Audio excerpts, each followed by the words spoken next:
All right, so it's my turn now to give you all a bit of an overview. If Paul has sort of talked about the why would we do collective impact? What does it offer? Let me take you through the nuts and bolts of how the framework works and the different component pieces of it. So what is it? Collective impact is a form of collaboration, but what makes it unique is it's focused on attracting multiple sectors to work together. As Joseph said, we can't have one sector alone owning responsibility to fix some of these complex problems. Collective Impact is celebrating its 10th anniversary this year since its debut. And we know and have evidence that shows it is a highly effective framework. And it is powerful in part because it is not just limited to programmatic solutions, but also simultaneously doing the work to shift the nature of the systems that are holding that problem in place. So, interestingly, when collective impact was first written, it focused on articulating these 5 conditions, and I'm going to walk through them fairly quickly with you. But what's really fascinating to me is that they were discovered based on a research project commissioned where FSG, the authors of Collective Impact, the framework, were hired by a philanthropy network who wanted to be able to better articulate when and how they had impact. And in that research, they discovered a very small set of outlier projects that were able to affect a change far greater than anyone would have ever expected on a huge complex issue. And these were the common patterns and themes that distinguished their approach from the way more traditional grantees fulfilled their requirements. Common agenda is the first, and it is about building a shared vision across multiple players. But beyond the shared vision, there is that common recognition that we're only going to be able to achieve the vision by working together across sectors. And it involves a commitment to a shared plan with key priorities that we as a collaborative group are committed to championing in order to move us towards our vision. Shared measurement is the second of 5. And for me, this is one of the ones that I think really distinguishes collective impact from any other form of collaboration, because data brings a discipline to how people are thinking about their issue and also how they're committed to holding themselves accountable and tracking their progress over time. So data is often used in the creation of, in the scoping and creation of your common agenda as some of the inputs you would look at to say, yes, if 75% of the people accessing our legal aid services are migrant workers, then it makes sense to us that we're really going to be focused on how do we welcome and support migrant workers to have fulfilling lives here in Singapore, as an example. Mutually reinforcing activities is the third. And for me, this one is fascinating because, as many of you know, with the demands of your individual organizations, it's easy to put your head down, focus on fulfilling your work plan and your organization's strategy and mission. Rarely, if ever, do you actually get an opportunity to step back, look to either side of you and see the other organizations and systems and services that are operating right alongside you. Or even if you know them, you may not know deeply enough how the extent to which what you're offering and what they're offering may complement, are disconnected and could be better aligned. And so collective impact gives you that shared table. And part of the learning is not just about the issue, but it's also learning about who are we together, as opposed to just our respective organizations. Continuous communication for me has a bunch of levels. One is when you bring different sectors together, a lot of the early work is creating a shared language. Every sector has its jargon. When I say local food and you say local food, we're saying the same words, but I might mean in my region, you might mean across all of Singapore. So taking the time to have these partners from different sectors learn about each other's perspectives and how they talk about it is one. A second component is how do we share what we're learning at this multi-sector table with the other folks back at our respective organizations. So it isn't just us going on a change journey, it's our organizations and our colleagues coming along with us. And then lastly, at the end of the day, this work is work that we are doing in support, in service of our clients, and our communities. And if that's the case, what is our obligation and how are we simply and regularly communicating and building trust within the community that we are taking their concerns seriously and we are moving forward on a shared agenda for positive change? And lastly, the fifth condition is backbone support. Now, if you go back to the very first articles about collective impact, they actually referred to it as a backbone organization. And I'm going to argue that that was a bit of a mistake. And over time, it's evolved. We do need intention given to creating an infrastructure that enables these multiple players from different sectors to work well together. However, we don't want to make it so burdensome that we're actually creating a net new organization. This collective impact work needs to be way more agile, way more nimble, and way more willing to innovate and try new approaches. While our organizations are going to continue to operate, we can't tell the clients we support, oh, I'm sorry, we're not going to come up with, we're going to have to suspend all services for 2 years while we redesign a new system. It doesn't work that way. Our individual organizations need to keep doing what they do because people rely on those services. Our work here together at the collective impact table is our co-created innovation space where different leaders can come together and try and prototype new approaches to complement what our current system offers and hopefully come up with some new approaches. So our colleagues Liz Weaver and Mark Cabage wrote a really powerful paper about 6 years after collective impact came out. And in it, I think they framed it really well.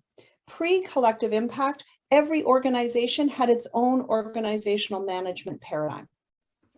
The shift that collective impact as a framework brought to us is this realization that no, with complex issues, that's not good enough. We actually need a shared management paradigm and plan if we're going to affect change.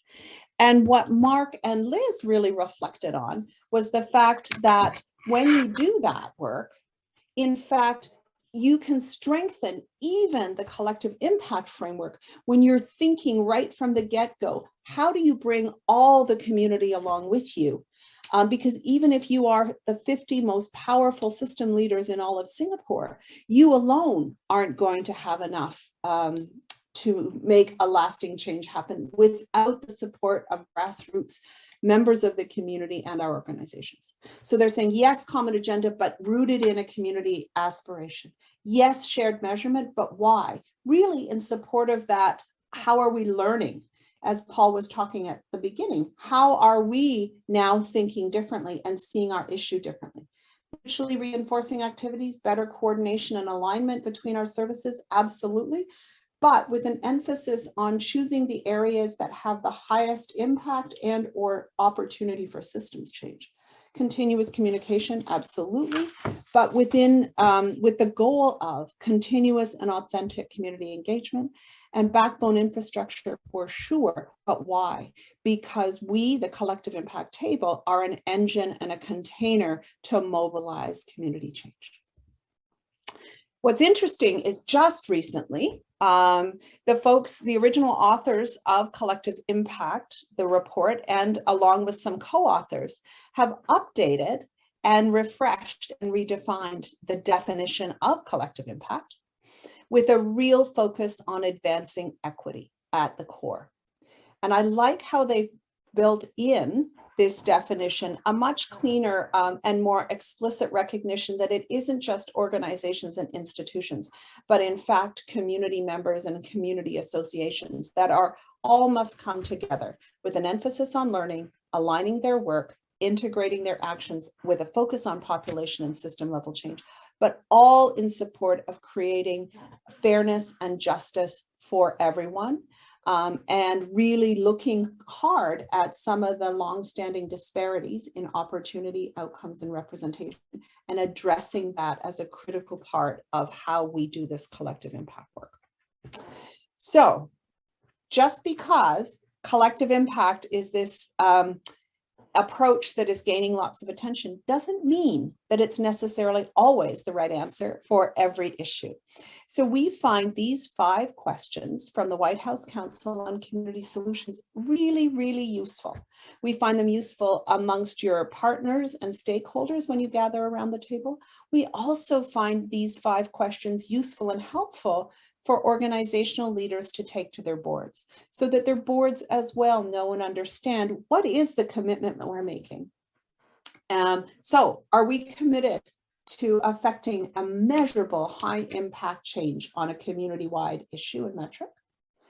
Are we willing and do we recognize that this isn't going to be something that we do for a year and ta-da, it's all fixed, but in joining this kind of an effort, we're committing 3 to 5 years minimum from these different to work alongside these different stakeholders to mobilize impact and success. We absolutely appreciate that. We'll only get to these community-wide changes with involvement and leadership from multiple perspectives. We have data, we are committed to using data to both set our agenda and measure our progress. And lastly, that we're committed to having community members as co-leaders, partners, and producers. In our experience, if a group can answer yes powerfully to at least 3 of these framing questions, then you're probably in a really good place to launch the collective impact initiative. If you don't find yourself asking or answering yes to these 3, I think you go back to some of those preconditions that Paul referenced at the beginning and that are on your planning canvas, right?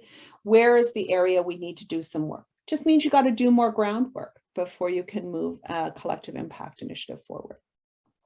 So in short, what you want to think about is collective impact as an approach is not something that can be driven by a single organization or sector. It should not limit itself to only focusing on programmatic solutions. It really is not aimed or well suited for, or necessary, frankly, to address simple and complicated problems. And it should never be about creating a net new organization, but rather a new way for existing organizations to work together. And you'll see on the other side, it does require that investment in a backbone. It does require data, different perspectives, really thinking about how do we leverage the existing assets and programs that we share. How do we focus on high impact priorities and really encourage an agility, and that enables many different organizations to innovate and find new solutions.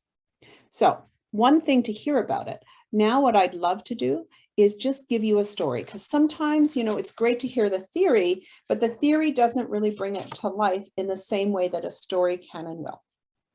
So here we go. This is one of my favorite stories of collective impact, frankly, and it's the story of Erie Together. So Erie is in Pennsylvania, and when Erie, the reason why Erie Together was formed was the then mayor of Erie, shortly after, probably around 2012, discovered that Erie, Pennsylvania had the highest poverty rate anywhere in the state of Pennsylvania. And he was horrified that this was happening under his leadership. So he huddled with his county counterpart, and they went on a research journey. They talked to folks in our Vibrant Communities Network to find out communities that have really successfully reduced poverty. What are the kinds of things they were doing? They held all kinds of conversations, kitchen table conversations, focus groups with folks across many, many different sectors, as they began to refine and clarify what their common agenda was going to look like for addressing poverty. What I love about their approach, though, is look how they unveiled it when they went public. They didn't talk about what it was first. They were very clear about what it wasn't, right? Not a social service agency, not a social service program, but a county-wide civic movement focused on preventing, reducing poverty, elevating prosperity. Brilliant. What I love about this is it's putting everybody who was consulted on notice to say, okay, folks, this isn't just you get to hand the hot potato to sector A or sector B and then come back and give input or critique the work that's done. You have just as much a responsibility and a contribution to make if we as a community are going to get to this goal. Then they took this very lofty aspirational vision and they crafted it very clearly into 3 primary areas that they were going to focus on making change around. We are going to make shifts. We are going to be the champions of shifts in these 3 areas. More children in our community will become successful adults. More residents will have access to family sustaining employment. And finally, more families in our community are able to meet their basic needs. Really clean, really clear. Lofty vision, but then anchored very practically down into some still significant goals, but they're clear. Then, to begin to put some structure around this, what the folks at Erie Together did was they built out action teams. So these are like a microcosm of the leadership table. So different sectors all coming together, looking more closely and in a focused way around the priorities under the 3 pillars. So the Learn pillar had 2 priorities. One was focused on early childhood readiness and success, and one was around aligning education opportunities to available careers. And then the Work had their target, and the Thrive had their target and goal as well, their action team. So let's pretend that we're all part of the Early Childhood Readiness and Success Action Team. So here we are from different sectors. We're all gathered around the table, and our job is to come up with a work plan that's really going to advance this priority. So in our first few meetings, we sit down, we get to know each other, and we all agree that these things on the left are all important milestones. How would we know? So there's probably one below, which says children are born at a healthy birth weight. They are ready to learn by the time they get to kindergarten. They're reading at grade level by 3rd grade. Like it's been well documented. You wouldn't get any resistance from any of the folks around the table. But now our job, our challenge is to say, okay, if we agree on all of this, what are we going to be doing here in Erie to make a positive impact on this childhood readiness and success? Like, where do we start? So someone from public health kind of speaks out and they say, well, listen, I'm looking at data here, and our data says we have the highest teen pregnancy rate anywhere in the state of Pennsylvania. And everybody knows high school graduation is a really critical marker on the success to becoming a successful adult, and that teens who become parents in high school often don't finish high school, and certainly don't go on often to post-secondary education. So I think initially our strategy should really target this subpopulation. So they listen, folks at the table are listening, but then someone else says, well, wait a minute, I work in the criminal justice system, and I happen to know that kids who get involved in the juvenile justice system are 6 times less likely to finish high school. And if we're talking about high school as one of those key milestones, I think we should focus on that population. But then someone at the education from the education sector puts up their hand and they're saying, well, but if this is all about getting people ready for success, I got to tell you, science, technology, engineering, math, that's where all the jobs are going to go in the future. So we really need to look at the school curriculum and really put an emphasis on this starting at early childhood, right? So back and forth they go. What's the challenge here, right?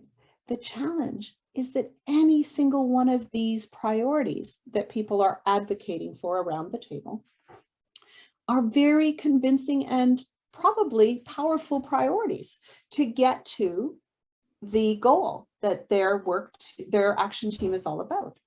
And so there isn't a wrong answer. There's several right answers.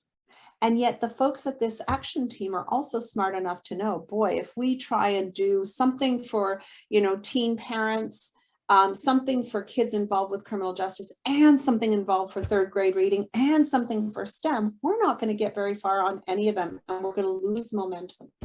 So they all agreed they had to pick one. They went back and forth and debated it several times. Ultimately, they landed on 3rd grade reading, and the only reason that they did was that someone came to one of their meetings absolutely infuriated. They'd been out to a conference somewhere else and happened to learn that the corporate prison system in the United States uses the number of kids who were not reading at grade level by third grade as the most reliable predictor for how many jail spaces they needed to have available within the next decade. And people were incensed, they were furious, and they were thinking, oh, come on. If this is such a powerful and good predictor of, everything that we are not about, then we should pick it. For me, that learning is important for a couple of reasons, right? You cannot do everything. They are right. You need to pick your priorities, or you'll spin and you'll try and do too many things and not get enough impact. But there's something, it's not just with your head, right? What motivated people was that anger, that passion, and you need to look for both. You need to look where the energy is in the community, even if it's not where you personally would have necessarily chosen as the top priority. So the beauty of being so focused and so targeted within this lofty aspirational vision is then the working group could go deep. They could learn a lot about where are we starting from, for one thing. And you'll see on the left, when they started this work, they looked at data and they knew 33% of their third graders in Erie were below grade level, 33 were at grade level, and 34 were above. So they talked to all kinds of educators. They learned a lot about the different curriculums and approaches that schools offered, but they also learned about the importance of the role of parents and other caring adults in supporting kids. So they mobilized everybody. Do you remember that thing about we are a countywide movement? They had the libraries involved. They had church groups that were doing after-school reading programs in priority neighborhoods. They just did everything you can imagine. And it was everybody's job to do their bit to help advance the school. And this graph also shows you the power and the importance of data in this work, because they were able to share with community when they started in 2010, this is our starting point. And they were able to collectively bring the community together to celebrate. Look where they got in 3 years, right? Huge, huge, huge shift in outcome. And everybody celebrated, everybody felt a sense of ownership to it. And it was, it was tangible, it was real. People could see it and people could celebrate that they as a community came together and knew how to get this done. So a couple of things just to kind of start pulling everything together about collective impact. It is, as someone leading a collective impact initiative, you've got to kind of focus on two things at the same time, which is part of what makes it a challenge. You've got to focus on what's the work, how are we going to get it done, what is it we are going to do together, and build those action plans. And at the same time, you're designing the infrastructure that enables these diverse partners to come together, learn together, and build plans of action. So the expression building the plane as you fly it, that very much applies. You are designing the infrastructure and you're advancing the work. One of the big mistakes I've seen often is we are so focused on understanding the new framework. When we go out in community, we start talking about, oh yes, and we're going to do this collective impact thing, and we're going to do this collective impact thing. Well, frankly, we need to know collective impact. Our folks need to know collective impact, but the community cares about the issue. So we really got to keep the issue out front and the framework in the back, right? You need to manage expectation. We need to understand that this is going to require a long-term, multi-year commitment by many different players. And at the same time, so you got to manage people's expectation, but at the same time, it's tempting. Because if you're on one of these working groups, you start feeling the pressure and expectation of your colleagues, of the community, and you're wanting to get it perfect. And so there's a real temptation to, oh, well, we should study it a bit more. Oh, we should study it a bit more. And in fact, we need to get past that. We need to start trying things. We need to prototype. The community, frankly, needs to see action. Many times they're jaded by the time that we've consulted them, because they've been part of so many consultation processes that don't go anywhere. And so we need to find that right balance between learning, thinking, planning, and acting. And the best definition I think I ever heard of collective impact, as I said, was this co-created innovation space where leaders and champions actually protect some thinking and learning space to understand their issue from one another, and therefore create a richer shared understanding of the dynamics at play from which they can start generating creative solutions. And it allows us to focus and get off the treadmill of solely delivering programs and services, no matter how high quality, that we know aren't doing enough to make progress on the issue that we all care about. So lastly, here's what I'm going to say. Like a bamboo that sort of seems to stay about an inch or two tall for a very long time, and just when we're about to tear it out because we think it's not going to grow, suddenly it'll shoot up as much as 150 feet in 1 hour. Why? Because all this time we thought nothing was happening. A rich network of relationships, understanding, and research is sort of brewing that's going to actually lift up and allow for this high impact change to not only happen but be sustainable.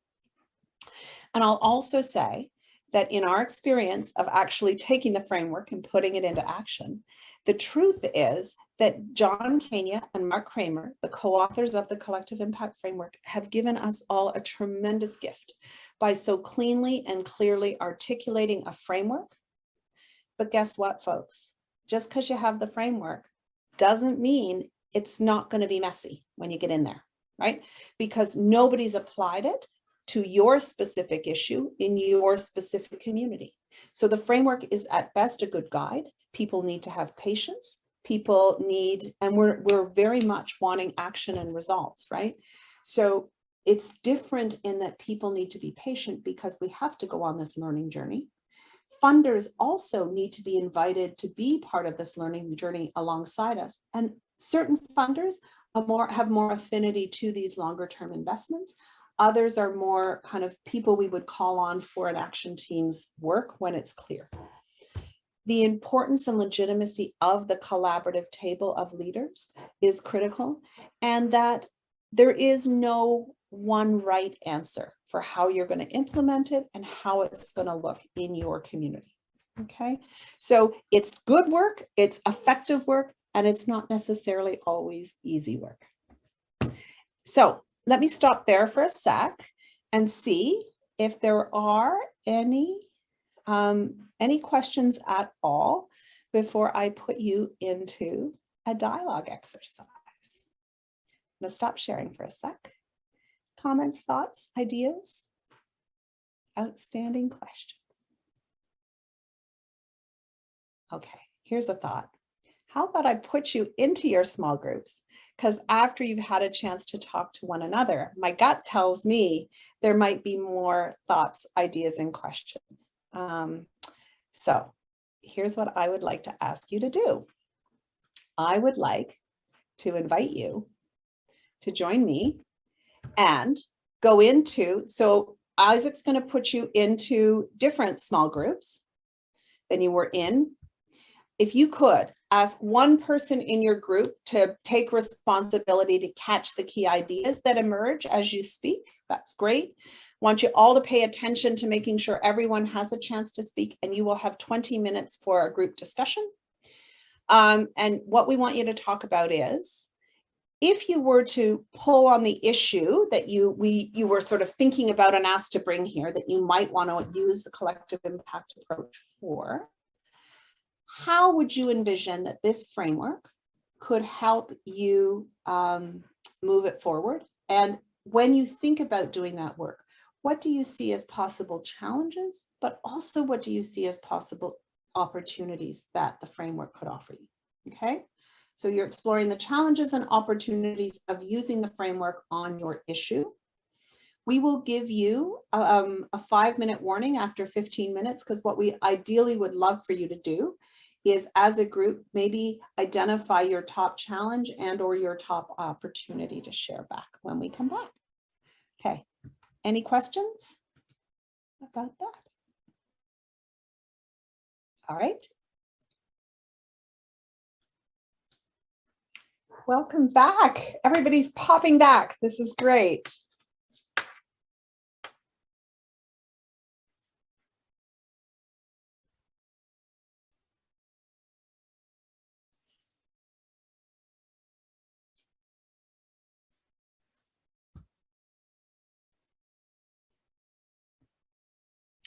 I wish I could have been a fly on the wall in all your conversations.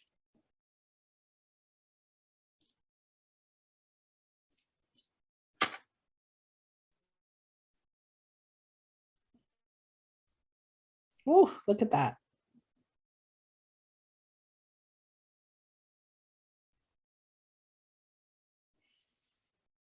Well, everybody, welcome back.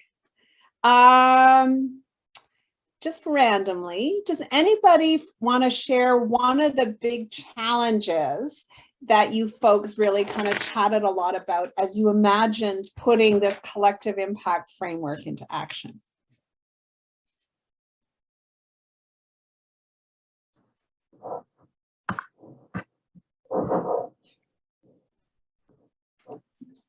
Nordin, are you wanting to chime in? Yeah, sure. Why not? Good, thank you. Right, no problem. So, hi everyone. My name is Nordin. So my group was from High Point, HCSA. Sorry. So what we talked about a few of the potential challenges. One of it being having a shared vision or a shared goal in the first place. Because most of the times what happens is that we focus too much on the programs rather than identifying the bigger problems or issues that is to be solved. So as a result, we don't actually consider the bigger picture, or we don't try to address the bigger picture, and we focus too much on the micro. On the other hand, what we also talked about was having accountability. So one of the quotes shared was, having too many cooks spoil the broth. So if we have this common vision, but we don't have accountability of who is helping in what sense, or how do we collaborate and value add and complement instead of overlapping and everything, it might also be a potential problem or potential challenge that we have. Both really good insights. And one of the things, and I know Paul's going to go deeper on this in one of his sessions, is there's a process, right, of engagement that actually contributes to the crafting of that common agenda and that shared vision, right? And so it's iterative. You do it, you polish it, you think, okay, do we think we got it? Okay, let's put it out there. And then people go, no, but you got this part right. And so it's sometimes useful to don't put yourself under pressure, right? To think you've got to have it all figured out at the first get-go. Got to ask lots of questions. Anybody else? Challenges, opportunities? Thank you. That was really great.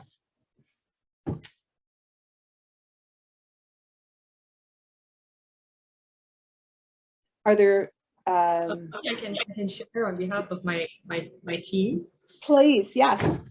So I was in the room with Yasmin, Nimisha from Conjunct Consulting, and my boss Tongi. So I had to contribute willingly. So it was a collaborative effort between LSPBS and Conjunct Consulting, and so it was a really good discussion that we had, because while we were very excited about the idea of collective impact and having a common agenda, one of the first challenges we thought we would encounter is really what exactly is a shared vision, a common agenda. So we can share a particular vision, but we may not exactly agree on how we get there, or even whether different or finer aspects of that vision is really the same. So sometimes while we say, yeah, we want to help, for example, for us, our vision is really to help indigent accused persons get access, or broader access to legal aid, more integrative access to legal aid as well. And this obviously not really to just focus on their criminal matters, but also more integrative aspect of like holistic cross-sector support for them, give them access to, for example, aid in other areas, agencies from other areas, so that they get to change their lives as opposed to just address that specific problem. But having said that, when we try and rope in other players, they may not share the same vision as you, or even if they share the same vision as you, they may not agree on how we get there. The second problem that I thought discussed, which I thought really struck me, was how we have this tendency to be so goal-oriented. We want quick solutions. And so we say, we have this vision, we have this agenda, and we want this outcome. How do we get there? You know, Right, and so I think Yasmin brought up a really interesting point, which is that we don't really want to take the time to slow down and go deep into the issues to decide what are the various ways to solve a problem. I'm very guilty of that because I'm very goal-oriented as a person. So I keep asking, like, what is the solution? You know, and I feel like we're on a timer all the time because people need help, right? So I think the thought process really is drilling into details, figuring out how we can best help people, and accepting that at the end of the day, it will take a longer time for you to get there, but it's important to go through this process because everyone needs to feel heard. Everyone needs to have a view of the, you know, the common agenda. Yep. The last point I think that was brought up by Nimisha was really that people may be very afraid of overhauling or overwhelming change, and it may be important to take smaller steps to keep everybody involved. And I thought that was such an important point because LSPBS, we tend to fashion ourselves, and we in fact are the backbone support for legal aid, especially in criminal matters. So when people talk about like criminal legal aid, they think us, you know, and it's very important to keep different players involved in this process and keep them engaged in communication. But I feel like you tend to lose people when you try and do something that overhauls or changes things so significantly. So the smaller steps are so important to keep them involved. It's like get them, you know, involved at the very least in small steps, small stages, and then over time when they become more invested, you can rope them into larger, more collaborative projects. So those were the ideas that came out in our room. Beautiful. But it is useful to think about, you know what? Our agencies are going to continue to provide those programs and services. So we don't have to panic, right? That, oh my God, they need help now. Our colleagues are taking care of this. We are in a protected bubble right now to do the kinds of stuff that Norden was talking about as well. Like we need to understand the issue from multiple perspectives. And I hear you about people resisting change, but I remember a colleague of mine who used to say, people don't resist change, they resist being changed, right? So again, it kind of underscores why you can't go to the world with a solution. You actually have to bring to them the challenge, the problem, what you understand, what you know, but also what you're not doing well, and invite them into a conversation to think alongside you. Are you going to get it right all the time? No. But once you've got that aspirational vision that everyone can get behind, that's great. But then you go to the next level, like that group in Erie, right? So we're all part of this Erie Together. We love it. Now we got to figure out what we do around early childhood at this table. And there's a useful tool which we can share at some point about critical shifts. So if you can get system leaders from different sectors to agree, what are the critical shifts that need to happen to move us from where we are today to our desired future? Let's not get caught up yet in having all kinds of debates about how we're going to get there. Can we just agree, like there could be 15 of them or 10 of them? We have the bandwidth at our collaborative table to take on 3. So let's put it out to all these partners. If we have the energy and bandwidth to do 3, which are the 3 you think we should take on? Which one would you be most willing to be part of the solution making around? Then you know, and you've got the blessing of this whole network, and you've raised the awareness. Then you get going, right? So you do have to keep scoping it. I think you're right, so you don't drown. But at the same time, you want to involve as many people as you can in that whole process.